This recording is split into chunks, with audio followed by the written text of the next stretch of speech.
Hi, Sue. Thanks for joining us. Rookie error. Hi, Samantha. Nice to meet you. Nice to meet you as well. How are you feeling? A lot better now. Thank you. Excellent. Good to hear. It's no fun being sick, especially at the moment, because every cough and sniffle is uncool. Yeah, exactly. But all good. So feeling a lot better this week. Hi, Zoe. Thanks for joining us. Hello.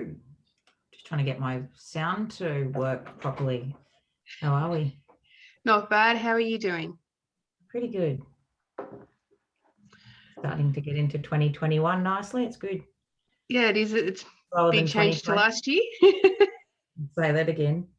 It feels actually like I've got all this time. I'm not sure, because last year it was like juggling, so much. It's just, just got to keep touching wood, just to Basically. Hopefully we don't end up with, some other catastrophic event. So Fingers are all crossed. that's it. Well, let's get started. So I'd like to thank you all for joining me for the first instalment of the Women in Leadership webinar series for 2021. For those of you who are new or haven't met before, my name is Sam and I'm one of the emergency management specialists for Resilient Services. We will still be recording and disseminating to our participants that can't join us today. So during discussions, if you prefer, you don't have to turn your camera on or identify yourself, but if you're happy to, please do so.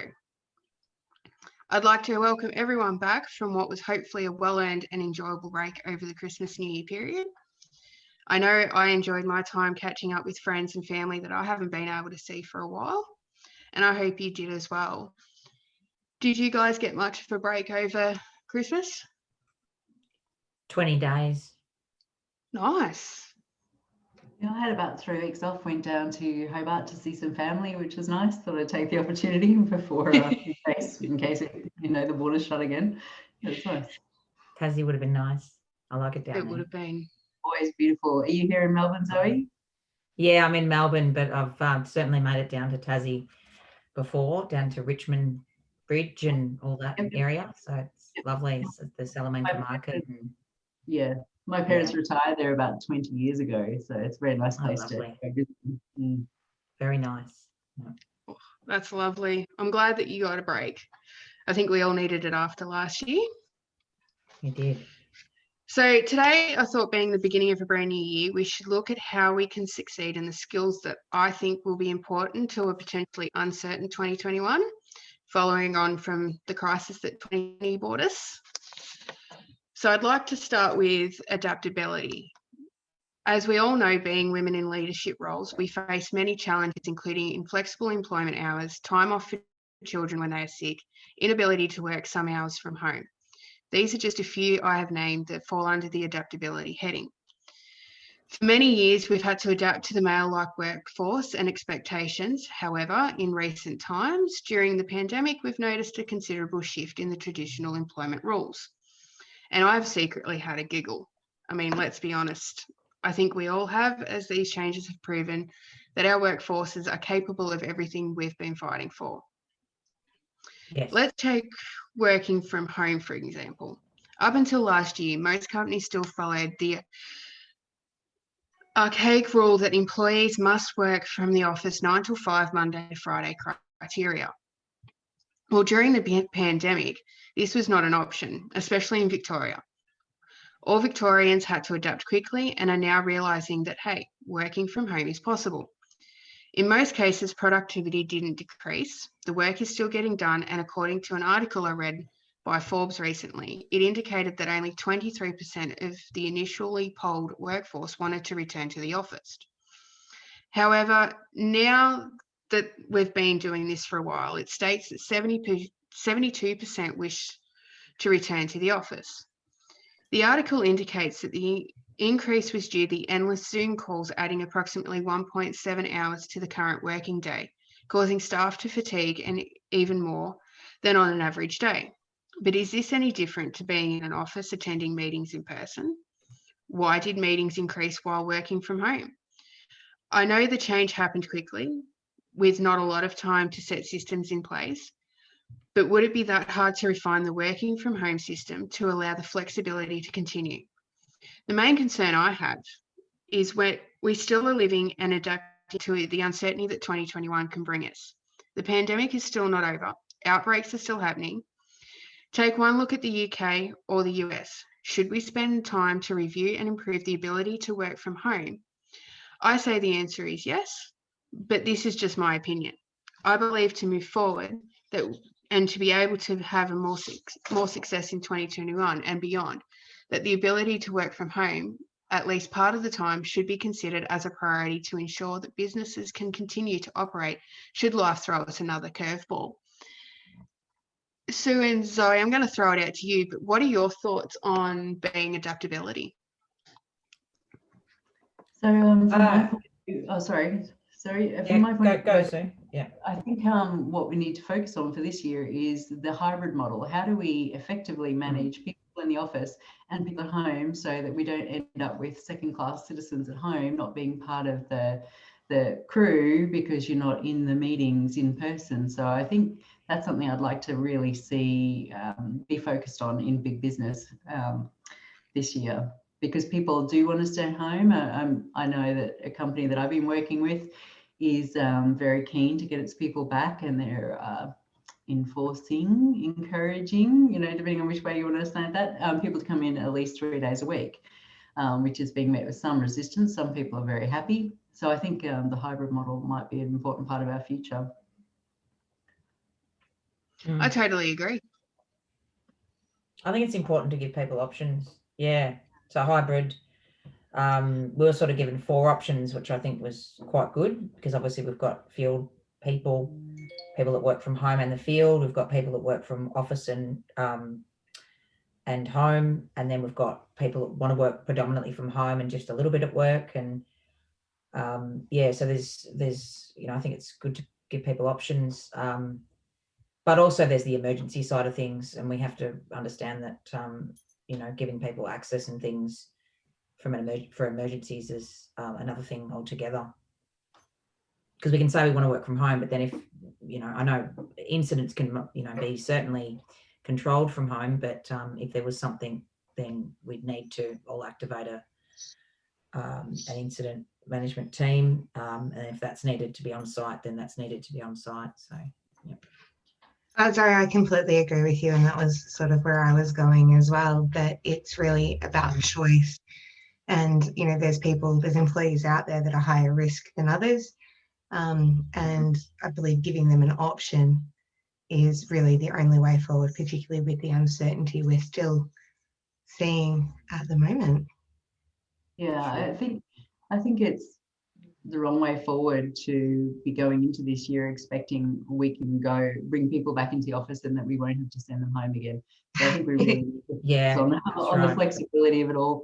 Keeping track of people's mental health is something interesting with the adaptability. But yeah, how do you run meetings as a matter of course that include people wherever they are? And I think the only answer I've sort of seen is you do everything via your Zoom or however you do your remote meetings. I think whether people are in the office space or at home, that's sort of the only way I can figure out to make this work all the time. But I'd love to hear other ideas or know if there's any platforms that you can easily set up. I know that even the huge technology that I have access to, it's still not easy to set up meeting rooms so that we can have everybody in there at home and at work. That's a fair point. A lot of platforms these days do have limits. And I think one of the limitations is the humans. You've got to get the humans to set it up and to remember to do it, and to remember that there are people at home, especially if we have more people in the office than we've been used to. They've got to remember that some of the people aren't there. That's exactly right. Hopefully and we also, can see some. Brianna, I'm drawing on people that have already been doing it for quite some time, because there's national organisations and international organisations that have been working like this for many, many years. And I think also learning and embracing what they've been doing is good too. Yep. Absolutely. Yeah, exactly right. Yep. No, definitely. I think it's something that we can continue to grow on and learn from people who have been doing it for quite a while. Further to your point, Sam, about that we all learned we could do it, that's totally true for me, because before we were sent to work from home, I didn't think I was very good at working from home. I would get easily distracted by things. But ever since last year and being, forced to work from home, I did spend 10 hours a day in my seat, which is also not good, but I did concentrate. Certainly a lean way of working, isn't it? What's that? It's certainly a lean way of working. Like there's no waste of walking to meeting rooms. There's no waste of mingling in the halls. Hang on, Zoe. Yeah. Is that waste, or is that actually the vital human connection bit that I think was missing from my year last year? Was we didn't get those chats on the way to meetings or on the way back. How's your dad doing, or how's your dog? None of that actual other human connection. It was all very, all right, the meeting started, let's go and let's talk about what we have to, and don't you talk over me. And so it was a little limiting on the human side, I thought. Yeah, but I understand that. Yeah, I think just the ability just to pick up the phone and talk and just have a chat, like a hallway conversation, is always good.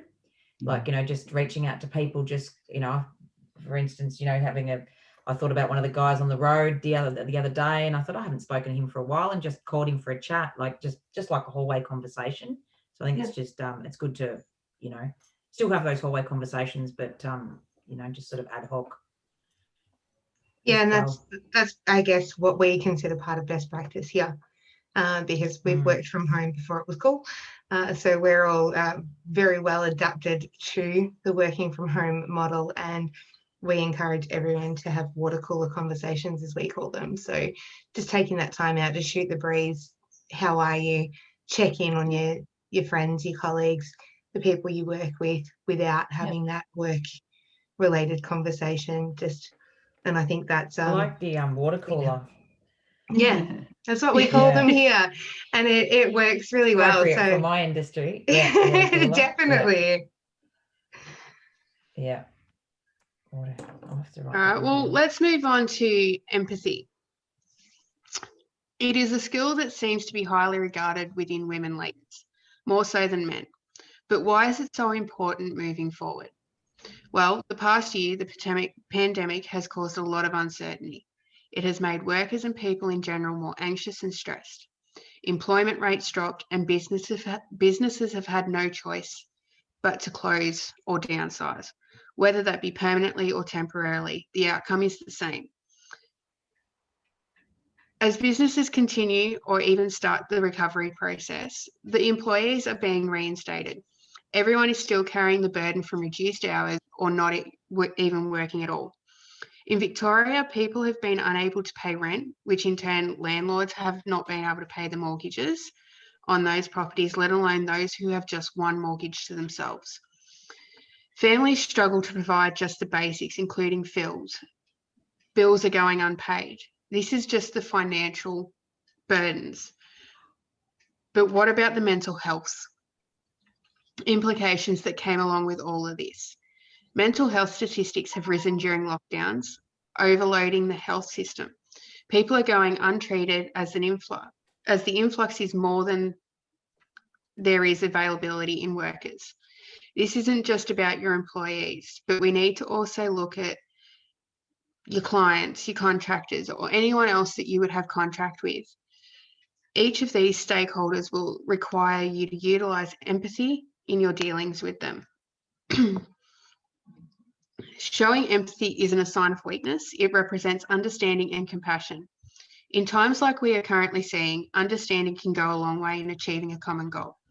Whether that goal is being able to allow certain employees the ability to work from home a few days a week, allowing a client to have meetings via telecommunications or video conferencing due to not willing or able to travel during these times, or respecting that a contractor is not willing to travel into high-risk areas to perform work as they have vulnerable people at home, or they may be vulnerable themselves. I've read a few articles delivered by Forbes lately, and they point out some valid points about empathy and how it can work in the workplace. Here are a few extracts from the articles. Empathetic teams have the ability to understand and internalize the frame of reference of others, which can broaden outlooks and break barriers in the workplace. This emotional intelligence allows you to think and see differently. It can lead to increased collaboration, innovation, and the ability to identify solutions, a mutual understanding among peers, and overall amplified productivity. Another one was empathy is a part of foundation for building strong teams and a culture that enables organisations to adapt, service, and sell no matter what 2021 may bring us. So after hearing, sorry, just need a quick drink.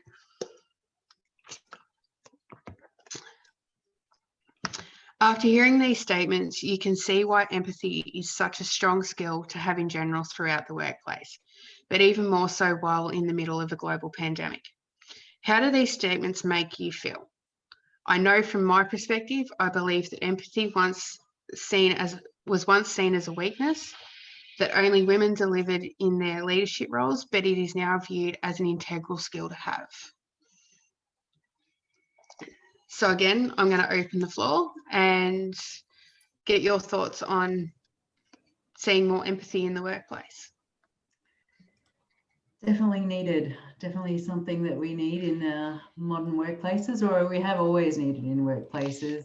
It's good that it's being recognised as a strength these days, because I do find that, you know, adhering to the seek first to understand, you know, make sure that you listen first, speak last, or speak later, you know, listen to somebody else. You get more ideas and you can broaden your own thinking and your understanding of where the other person's coming from.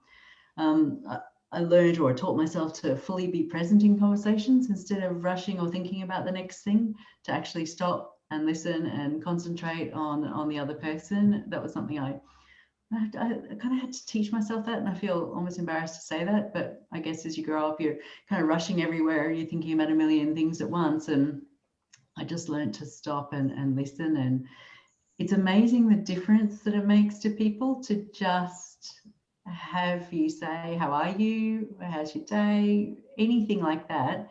It's amazing how much that was appreciated last year. I was quite surprised by the reaction to just simple things like that last year. So don't be surprised that you have to teach yourself to you know, be fully present, because as I listened to you say that, I thought to myself, man, that's something I really need to work on. So it definitely isn't a skill that we all have mastered yet. So I just want to something probably in the last 2 years, Brenna, Brie, last year's probably I went, all right, just stop, just slow down. I guess, Zoe, I'm a former air traffic controller, and my brain is usually wired to going a million different directions at once, you know, testing out possibilities and things. So possibly it was part of that, but since I've left that, I've just really tried to slow down. I've got adult stepchildren as well, and found that even when they were little, I decided that the only thing they really needed was for us to be there. It wasn't for toys and holidays and things. It was just company of their adults. And now as they've gotten older, I guess I expected 18 and that was it. That was the end of my duties, but I was really, really, really wrong. And it's not true. That's the start of it. Yeah, so now their problems are bigger and faster. They come at you faster. You know, I used to say, it's like going from 0 to 100 in a couple of seconds when you pick up the phone and they're crying or screaming on the other end and you don't know anything about what's led to it. So that's certainly something that's happened in the last few years for me. And the other thing that I worked out really is that everybody's going through something, and we can have these little Zoom calls for an hour and somebody can appear okay and concentrating for an hour or so, but in the background there could be any manner of the things that Sam was just talking about going on and weighing on their minds. True. Yeah, I think it's really important when we start these virtual meetings, especially with people who haven't seen it work for a while, just to spend, you know, if it's something I think I can get through in 30 minutes, I always book the hour, because I know that there's going to be at least 5 or 10 minutes of just chit chat, and it's more important to do because, as you were saying before about those water cooler conversations and things, they're not necessarily occurring as much now, you know, unless we sort of pick up the phone and just think of someone and call them for for no reason, sort of thing. But it's important to have the extra time, and also to have those conversations, just the chit chat, about how we're finding work, or we're sort of going through an org chart change at the moment, so it's it's good to have a bit of a powwow about all that with people as well. So it's it's important. But what you were saying before about stop, listen, think, I actually went for a job years ago, and I must have been wound up at the job interview, and my feedback, I didn't get the job, but I ended up getting a better job out of it. But the feedback from the interviewee or interviewer was stop and listen and respond. And I took it on board, and I've always remembered it. And when you said that, it reminded me of it again, about this feedback from this person that I was interviewed by. And they said, stop, listen, think. And I must have been sort of like, jumping and answering the questions before the person had actually fully said them. But it's definitely something I learned a few years back, and it's hard to do. And sometimes in incident management and even emergency management, it's harder because you want to, a resolution quick. You think you're trying to get to something very quickly, and but it's so important to stop, think, assess, listen. It's more important in that area. And that's air traffic control all over as well, is that sometimes the first answer is not necessarily the right one. A few minutes down track, and to sort of push back. There was this thing, it's hard to show you here because you can't see my desk, but when you're wound up in air traffic control and it's really busy and you're highly focused, I used to find myself, I was jammed up underneath my desk. I was sitting really close to the screen, and I had to learn to push myself away to get the bigger picture, as we call it, I guess. Yeah. And to just sit back and go, hang on, do I need to do this right now? Or can I just do a wait and see what's going to happen? So, yeah. True. And sometimes it's good to like walk away and you come up with a solution while you're at the coffee machine, or you're outside just getting a breath of fresh air or something. The solution pops into your head, and it hasn't when you're in the middle of, zoning into the work. The solution, it's like your brain processes the solution without even thinking about it, but you walk away and you'll get the solution to something that you've been, trying to solve, for the morning, it'll come, when you've stepped away, sort of thing too. Absolutely. Exactly. Okay, so we're going to move on to communication. Communication is key. Without it, everything stops, but it seems to need improvement when the workforce is working remotely. As I stated earlier when talking about adaptation, a Forbes article stated that there was an increase to employees wanting to go back to the office due to Zoom calls, adding approximately the 1.7 hours to the standard workday. But why have meetings increased since we started working remotely? Wouldn't the meeting times be the same as if you were in the office? Well, apparently not. When we are in an office, employees will bounce off each other and productively work together to achieve their goals. But what happens when the interaction stops and we're forced into working from home? Turns out the answer is more video conferencing meetings. These meetings become more frequent due to checking in to see how you are going with your work, which may be construed as micromanaging. Instead of being able to walk up to your colleagues and ask a simple question, you are now having to dial in more often. So now some may feel that like most of their day is sitting in front of a computer attending and prioritizing virtual meetings rather than being able to complete your work. Leaders have been forced out of their comfort zones and to find new ways to convey their messages. Some may say that there is no difference between face-to-face and video conferencing, but in my opinion, there's a huge difference. As we know, everyone communicates and receives information differently. Video conferencing can limit how you can convey your message. For example, in a face-to-face situation, you're able to pick up a piece of paper and actively show someone visually your message. But with video conferencing, you either have to have things prepared, or it can take twice as long to mock up something visually on the spot to show the recipient. For me, it really can make it stand out how some leaders are now in an uncomfortable situation. They have had to rely on instinct and intuition more than ever during the pandemic, and it's showing. Women are constantly being pushed out of their comfort zones. In my experience throughout my career, most women have been able to adapt to their communication styles quickly, whereas men sometimes struggle with this. Now, I'm not saying that all men have the disadvantage here, but what I'm expressing is that once someone is set in their ways, it can be harder to change those. The one thing that I have seen this pandemic make us more aware of is how everyone communicates. As we know in this industry all too well, it is communication that is a critical aspect of a crisis. We need to ensure that communication is frequent and clear. Using different channels and repetition of the message will ensure that everyone has had the chance to receive and understand the message. During the last 12 months, how's the communication been in your positions while working? Have you found it harder, or have you managed to get things flowing? So I've actually found it a bit easier for the field work. I do emergency response like with the for after hours, and I have better attendance at those or participation, I should say. I've sort of got to get that. It's not attendance really, is it? It's participation. But in the office sometimes, in the incident room on a Thursday morning, I'd have 2 people show up for a pre-duty, and now I've got like a full group and people wanting to be engaged in that group more. So it's better because the guys out in the field can just tap into their Teams app. It's part of it. Obviously, it's part of having good technology, but that's only failed us sort of once. And also having a contingency. I think you have to have a contingency if you've got something that you need to communicate critically. But it works better for my role, but others I know that hasn't happened for. Yeah. No, that's great. And you're right. Yeah, more people turning up to meetings is certainly a benefit of everybody. In my case, for last year, everybody being strapped to their desks at home, is they turned up on time as well, which was pretty impressive. Yeah. Walking between meeting rooms or having to go back to your desk to remember or to look at the calendar to see what meeting room you should be in. That certainly took up time from the years previously.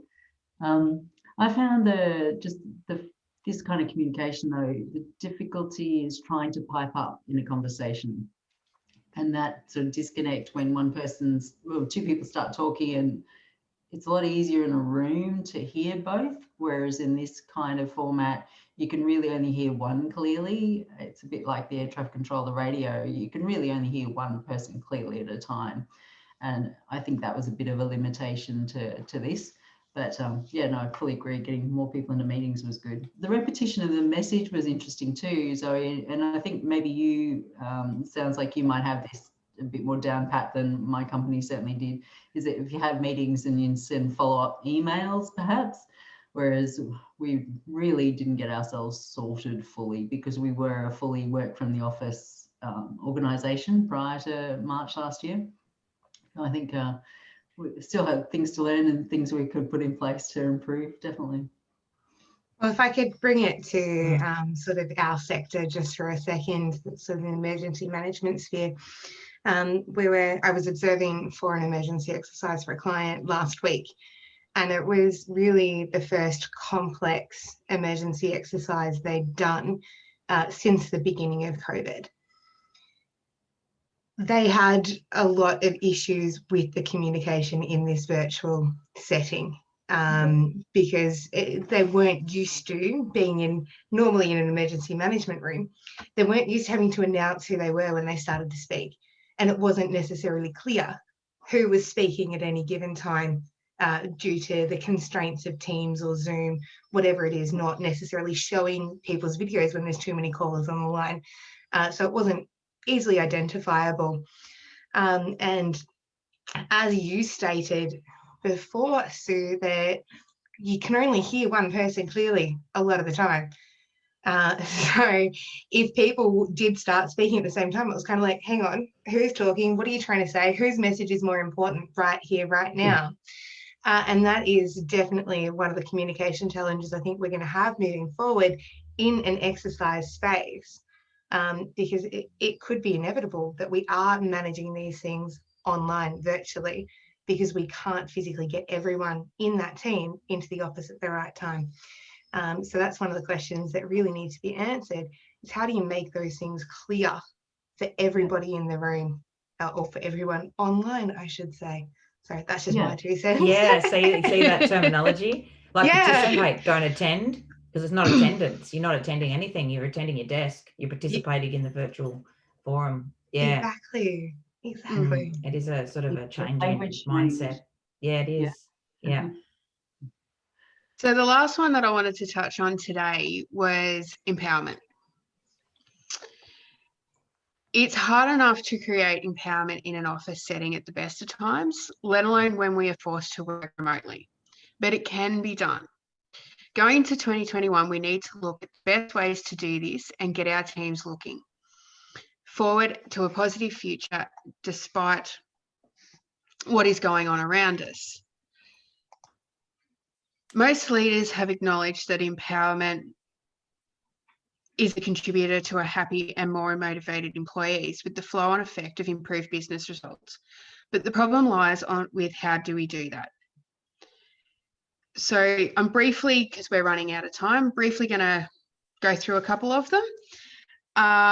So the ones that I found interesting and I think are going to be more important is reinforcement of positive feedback. I find that, it's something that ensures that, your work's being recognised, you're recognising someone's work, which makes them feel stronger and more confident in their position. Another one was welcome open communications. Like we mentioned earlier, the water cooler talk. I think that is still really important and needs to continue throughout. And the other one I thought of was be creative. Would it hurt to have some time once a week to get people together and play an online game like Pictionary? It initiates team building as well as gives you that chance to be able to have that human interaction that we've been missing from the offices. So that's a few things that I've thought of. And I mean, there's many more that we can implement, but at the same time, just a few things can help really build up a team remotely that we should be more or less looking at. So, True.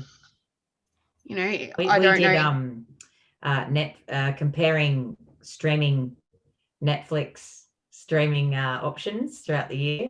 So it was just a Friday catch up, but it just turned to who's watched what.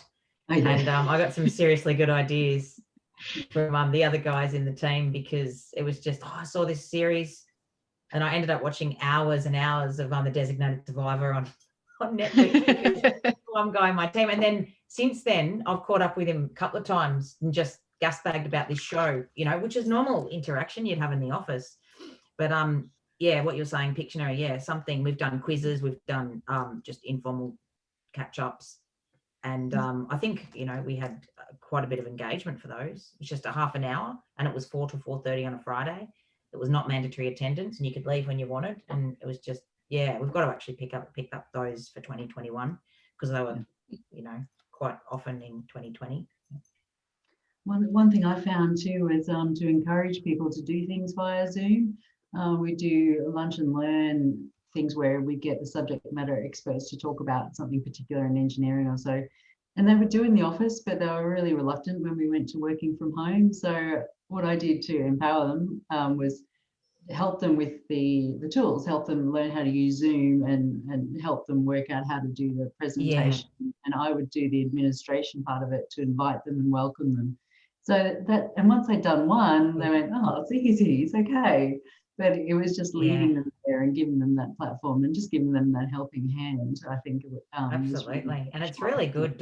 It's kind of really rewarding to do that for yourself, to teach someone something else. I taught our wildfire trainer how to use Zoom, and he's like a 75-year-old man that's been doing fire training for his whole life, and he's never done it virtually. And I'd have to say that was one of my highlights of 2020, to actually teach Ivan how to do how to do Zoom. And he was so amazed by it that he could sit in his house and have like 50 people on the line that he could train in what he was passionate about. And I took a screenshot of him and then sent it to him and said, this is what he looked fantastic as well. And then I sent it to a couple of his mates and go, check out Ivan, he's got a new skill. And he was so empowered by it. It was just amazing.